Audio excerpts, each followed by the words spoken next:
Okay, thank you, Mr. Leung, for being with us today. Expanding domestic demand to drive economic growth is one of the government's key priorities of this year.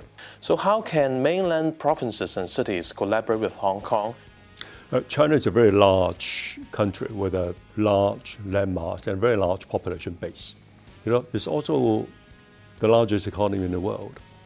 China has a pretty complete set of industrial sectors and subsectors. China is a perfect illustration of what a continental economy can do. There's a great deal of domestic production to be matched by a great deal of domestic consumption. Hong Kong could help the producers, whether they are manufacturers or farmers, to provide the necessary consumer confidence in the quality of their produce or product. Hong Kong is very good at providing third-party independent quality assurance. We have, for example, a 61-year-old standard testing center, which is non-profit seeking.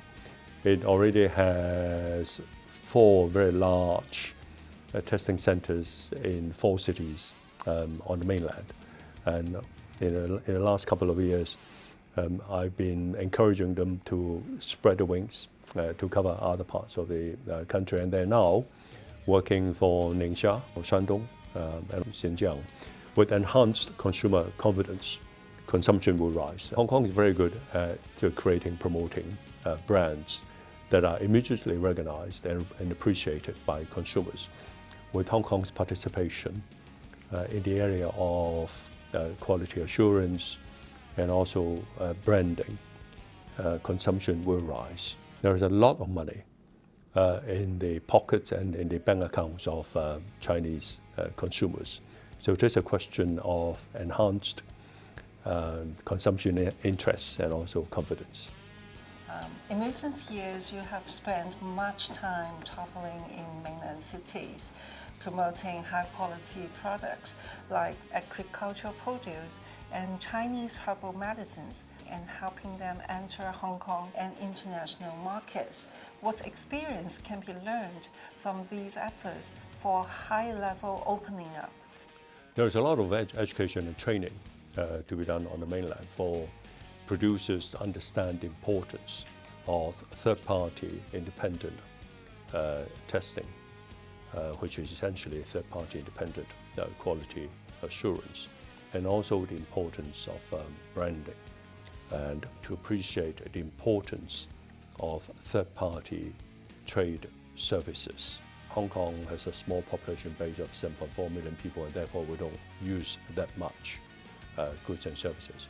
But Hong Kong is a very large international trade center, and trade is the second largest contributor to our GDP to the tune of 20%.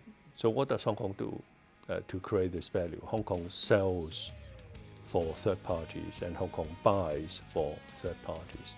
It is important for mainland producers to realize that you don't have to be good at everything, and you could leave the last mile in the production and sales process to Hong Kong. This is where Hong Kong can bring its resources and connection and attributes to bear.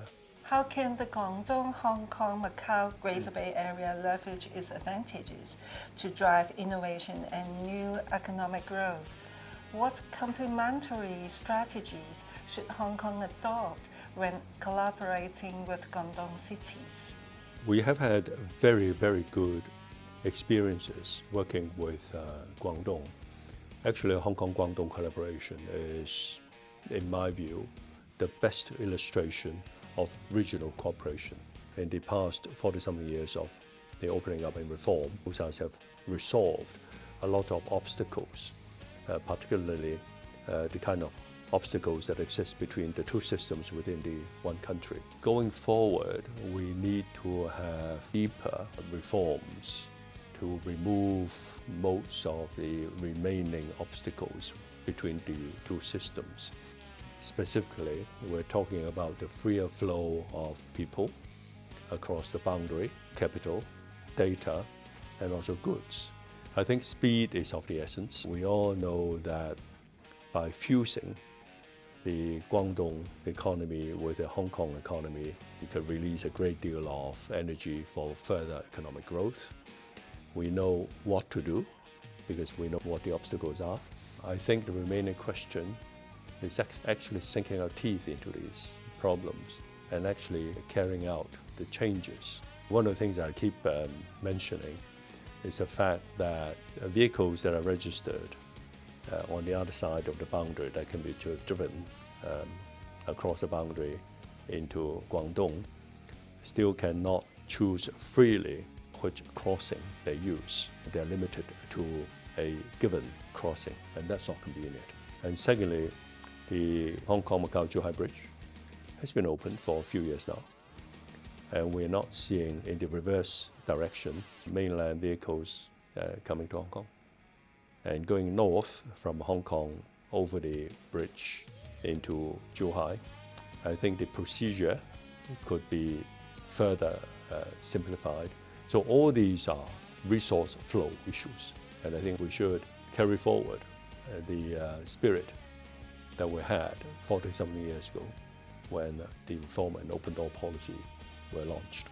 Well, thank you so much for your time and sharing. Thank you, Mr. Leung. Thank you. Thank you. Thank you.